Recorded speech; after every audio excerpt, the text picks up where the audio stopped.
नमस्कार, मैं हूं मसरूर फैजी और जम्मू कश्मीर और लद्दाख बदलाव की बयार इस हमारी खास पेशकश में आपका स्वागत है। जम्मू कश्मीर और लद्दाख अब दो केंद्र शासित प्रदेश हैं। बदलाव की बयार एक उम्मीद के साथ हर आम व खास तक पहुंचे, यही सरकार की सबसे बड़ी चुनौती है।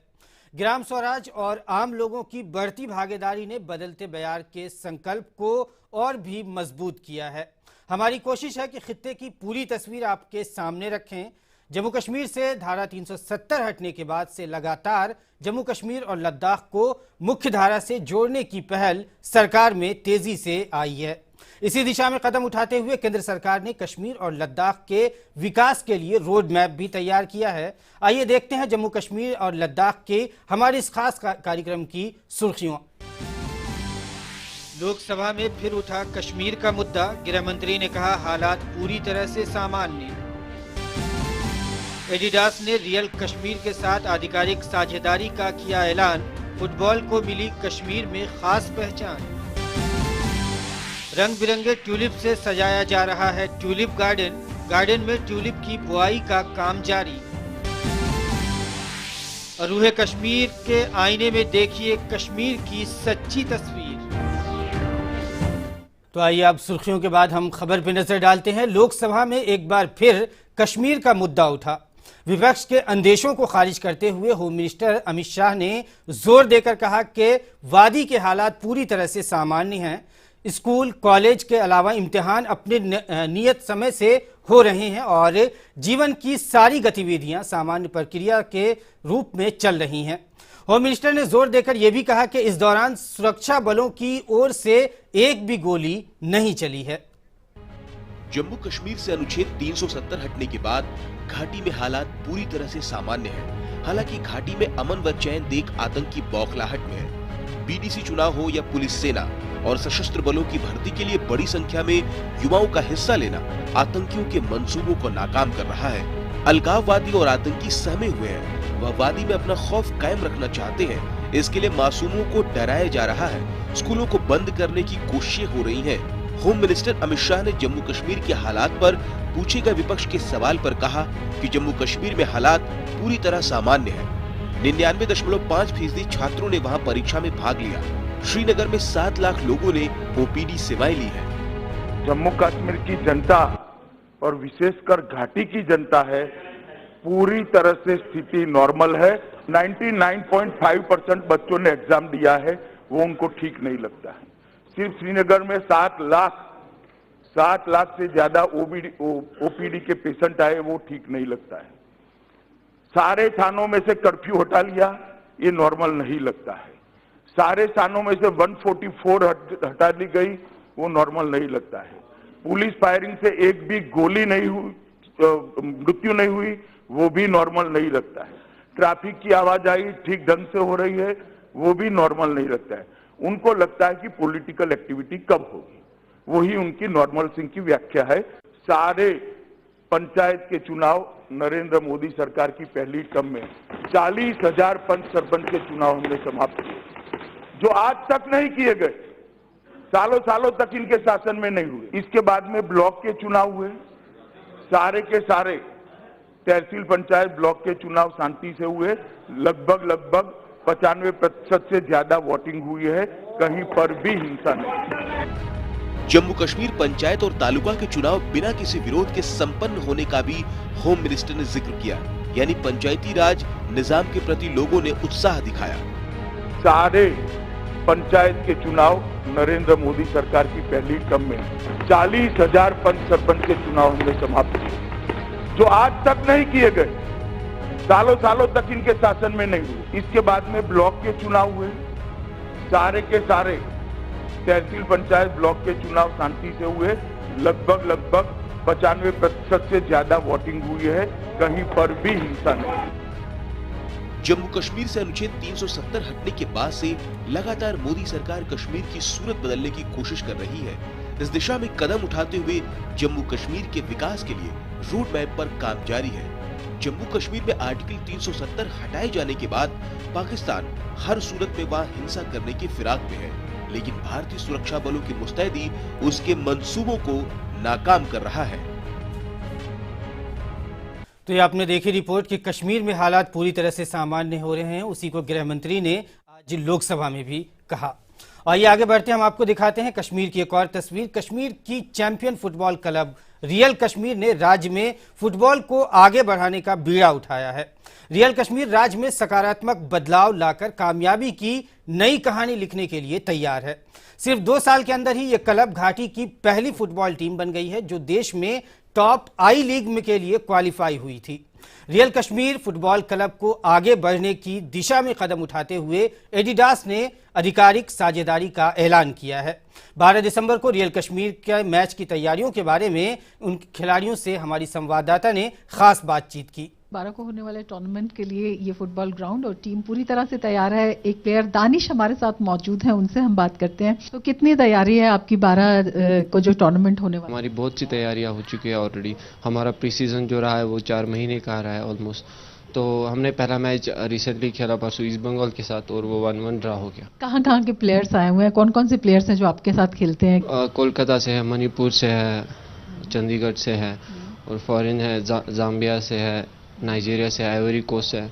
तो मुख्तलिफ जगहों से प्लेयर है, लेकिन हम यहाँ पर एक साथ रह के अपना जो है भाईचारा रख रहे हैं। तो ओबियसली जो टीम टुगेदर एक साथ रहती है तो उनका रिजल्ट भी अच्छा रहता है। कितना इंतज़ियाज़म है यहाँ पर प्लेयर्स में, स्पेशली आप में यहाँ पे बाहर के भी लोग जो हैं, जो आसपास के लोग हैं वो भी देखने आ रहे हैं, तो कितना इम्पोर्टेंट है इस तरह के मैचेस का यहाँ पे होना? आज तक कोई आई लीग क्लब नहीं था कश्मीर में, तो अभी आई लीग एक हमारा रियल कश्मीर आई लीग क्लब है हमारे होम टाउन में। तो हमारे यंगस्टर्स के लिए भी बहुत अच्छी अपॉर्चुनिटी है कि वो फुटबॉल एज अ प्रोफेशनल ले। तो अभी यहाँ पे होम मैच हो रहे हैं। जैसे हर किसी प्लेयर का पहले ड्रीम हुआ करता था कि मोहन बगान ईस्ट बंगाल को खेलता हुआ देखे या उस टीम में खेले। तो अभी मोहन बगान ईस्ट बंगाल यहाँ खेलने आ रही है, तो हमारे यंगस्टर उनको देखकर काफ़ी इंस्पायर हो रहे हैं। अपॉर्चुनिटी के अलावा एक पॉजिटिव एटीट्यूड टुवर्ड्स लाइफ जो है वो डेवलप करता है। ये ऑब्वियसली एक स्पोर्ट्स, हर कोई स्पोर्ट्स आपके लिए एक पॉजिटिव एटीट्यूड डेवलप करता है। तो अभी जैसे फुटबॉल के थ्रू आप देख सकते हैं कितने ज़्यादा यंगस्टर्स जो है ट्रेनिंग देखने आ रहे हैं, तो आज तक ऐसा कभी नहीं हुआ है। तो इसी एक पॉजिटिव एटीट्यूड मिलता है इस रियल कश्मीर क्लब से, तो काफ़ी ज़्यादा हेल्प करता है यहाँ के एटमॉस्फेयर को। तो आप देख सकते हैं ये मैदान पूरी तरह तैयार है। 12 तारीख को होने वाले टूर्नामेंट के लिए प्लेयर्स पूरी तरह से तैयार हैं और जो युवा हैं, विशेषकर जो कश्मीर के युवा हैं, उनका ये कहना है कि इस तरह के जो टूर्नामेंट्स हैं, इस तरह के जो मैच हैं, उनका आयोजन न केवल यहाँ के टैलेंट को एक प्लेटफॉर्म देता है, एक अपॉर्चुनिटी देता है, बल्कि जिंदगी के लिए, आने वाली जिंदगी के लिए एक सकारात्मक दृष्टिकोण का भी विकास करता है, जो कि उन्हें बहुत ही सहायक होता है जब वो यहाँ से बाहर जाते हैं। कैमरामैन संजीव शर्मा के साथ रमा त्यागी, डीडी न्यूज़, श्रीनगर।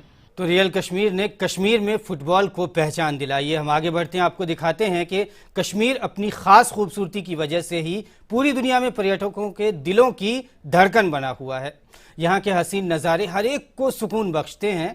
श्रीनगर में एशिया के सबसे बड़े ट्यूलिप गार्डन को सैलानियों के लिए तैयार किया जा रहा है। श्रीनगर के ट्यूलिप गार्डन में इस बार करीब 12 लाख से अधिक ट्यूलिप लगाए जा रहे हैं। देखते हैं ये खास रिपोर्ट। जहां ठंड के मौसम में लोग बर्फ का मजा लेने के लिए घाटी का रुख करते हैं, वहीं बसंत के बाद ट्यूलिप के खूबसूरत फूल पर्यटकों को श्रीनगर बुलाते हैं। रंग बिरंगे फूलों से सजा हुआ ट्यूलिप गार्डन यूं तो पूरे साल खुला रहता है, लेकिन जब ट्यूलिप के फूल खिलते हैं तो इस बाग में मानो 4 चांद लग जाते हैं। इन दिनों ट्यूलिप गार्डन में ट्यूलिप की बुआई का काम जारी है ताकि सही समय पर फूल खिले और जन्नत का नजारा हमेशा की तरह खुशगवार हो। सूर्यास्त के बाद गार्डन की सुंदरता का अनुभव करने के लिए फ्लड लाइट्स भी लगाए जा रही हैं। सब कुछ तैयारी कर रखी थी, क्योंकि हम इसी इंतजार में कि कब धूप निकलेगी, थोड़ा सा ज़मीन तो खुशक होने वाला है, तो वो इंशाल्लाह हो गया। आज से हमने शुरुआत की। ट्यूलिप क्रॉप है, इसमें हमें वेट करना पड़ता है। ऑटम सीजन में जब टेम्परेचर बिलो 10 डिग्री चला जाए तो उसके बाद सोइंग करनी पड़ती है। तो हमारा जो पहले हमारा शेड्यूल था, हमने 2nd वीक ऑफ नवंबर रखा था सोइंग के लिए, तो लेकिन अनफॉर्चुनेटली अनटाइमली हेवी स्नोफॉल हो गया, उसकी वजह से हमारी सोइंग डिले हो गई। जब ट्यूलिप गार्डन खुल जाएगा तो पिछले साल से बहुत अच्छा होगा इंशाल्लाह। हम पूरी कोशिश कर रहे हैं कि पिछले साल से बहुत अच्छा हो जाए, क्योंकि अफसर हम बहुत सपोर्ट कर रहे हैं। जैसे कि आप जानते हैं डिपार्टमेंट ऑफ फ्लोरिकल्चर में नया डायरेक्टर है, वो भी पूरा सपोर्ट कर रहे हैं कि इंशाल्लाह हम पूरी काम अंजाम देंगे। पिछले साल से बहुत अच्छा होगा इस साल। श्रीनगर के ट्यूलिप गार्डन में एशिया का सबसे बड़ा ट्यूलिप फेस्टिवल लगता है। फूलों के इस खूबसूरत बाग से लेकर डल लेक का भी शानदार नजारा देखने को मिलता है। श्रीनगर के विश्व प्रसिद्ध डल झील के साहिल पर जबरवन पहाड़ी के दामन में बने एशिया के सबसे बड़े ट्यूलिप गार्डन में इस बार करीब 12 लाख से अधिक ट्यूलिप लगाए जा रहे हैं। अब आपको स्विट्जरलैंड जाने की जरूरत नहीं। दुनिया के सबसे खूबसूरत ट्यूलिप गार्डन कश्मीर में आपके लिए इंतजार कर रही हैं। तो ट्यूलिप गार्डन को सैलानियों के लिए सजाया जा रहा है। हमने आपको रिपोर्ट दिखाई और आगे बढ़ते हम आपको दिखाते हैं साल 2019 में प्रधानमंत्री ग्राम सड़क योजना के तहत जम्मू कश्मीर में सबसे ज्यादा सड़कों का निर्माण हुआ है। इस वर्ष जम्मू कश्मीर में करीब 11,400 किलोमीटर सड़क का निर्माण किया गया है। इस साल 1,838 आवासीय क्षेत्रों को सड़क से जोड़ा गया है। यानी कश्मीर से आर्टिकल 370 हटने के बाद हालात जैसे ही बदले, निर्माण कार्यों में तेजी आई है। प्रधानमंत्री ग्राम सड़क योजना मैदानी, पहाड़ी और दूर दराज क्षेत्रों को सड़क से जोड़कर हाशिए पर खड़े आखिरी शख्स तक बुनियादी सुविधाएं पहुंचा रही है। इस योजना का सबसे ज्यादा फायदा जम्मू कश्मीर को मिला है। इस साल अब तक करीब 11,400 किलोमीटर सड़कों का निर्माण कार्य पूरा किया गया है। इस कार्यक्रम के तहत देश में ये सबसे लंबा सड़क नेटवर्क तैयार हुआ है, जिसमें 1,838 गांवों और कस्बों को जोड़ा गया है। ये रोड बनने से हमारा ये जो पिछड़ा हुआ एरिया था ये जुड़ गया है। हमारे लोगों की बहुत बड़ी डेवलपमेंट हुई है, कारोबार लोगों के खुल गए हैं और लोगों को आने जाने में सहूलियत हो गई हैं। तमाम जितनी परेशानियां लोगों की हैं वो हल हो गई हैं। हम बिल्कुल रोड से कट ऑफ थे। जब कोई बीमार होता था हम उठा के लाते थे और इसको लेके जाते थे हॉस्पिटल, तो इसका बहुत ज़्यादा फायदा हुआ है हर एक आदमी को। ट्रांसपोर्ट फैसिलिटी बहुत मतलब अब बढ़िया हो गई है। यहाँ पर ये रोड अब काफ़ी दूर दराज के इलाके में पीछे जा रही है। जहाँ बगला में पहले रोड नहीं जाती थी, यहाँ से तकरीबन 1-2 घंटे का पीछे रास्ता है और काफ़ी दिक्कत उठानी पड़ती थी लोगों को। तो अब रोड्स बिल्कुल हमारे हर गाँव में, हर इलाके को टच कर रही हैं।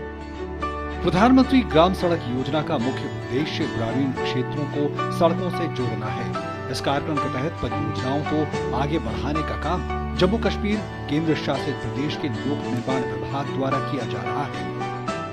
हमारी टोटल जो अंडर पीएमजीएसवाई स्कीम थी, हमारी 120 जो है वो सैंक्शन स्कीम थी, जिसमें से हमने 74 जो है वो अचीव कर लिए, 46 जो है वो ऑनगोइंग स्कीम है। टोटल हमारी जो लेंथ थी वो 846.9 थी, जिसमें से हमने 595.34 हमने अचीव कर ली है। इस साल का हमारा टारगेट था 157 out of 157 we have achieved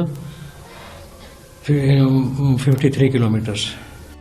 Jammu Kashmir के दूर दराज के इलाकों और पहाड़ी के दामन में बसे गांवों तक सड़कों का जाल बिछाकर सरकार ने लोगों में उम्मीदें पैदा कर दी हैं। बेहतर जिंदगी जीने की उम्मीद और एक सुनहरे मुस्तकबिल का ख्वाब बुनने की उम्मीद।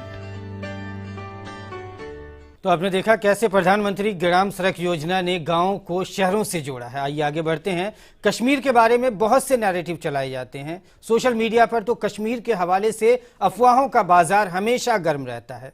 हम आपको रूहे कश्मीर की सच्ची तस्वीर दिखाते हैं। देखिए कैसे बदल रहा है कश्मीर। आप खुद देखिए और फैसला कीजिए कि कश्मीर को और कश्मीरियों को क्या चाहिए। आप इस वीडियो को देखिए और हमें दीजिए इजाजत। नमस्कार।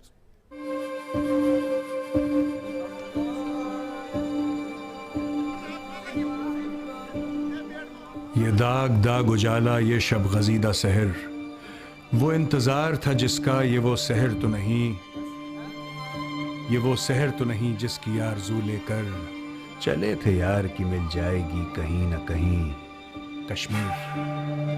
कश्मीर वो जन्नत जिसे चंद जालिमों ने अपनी खुदगर्जी के लिए आग लगा दी। अक्सर लोग मुझसे ये पूछते हैं कि कश्मीरी को क्या चाहिए। खुद के दिल पे हाथ रखिए और पूछिए कि आपको क्या चाहिए।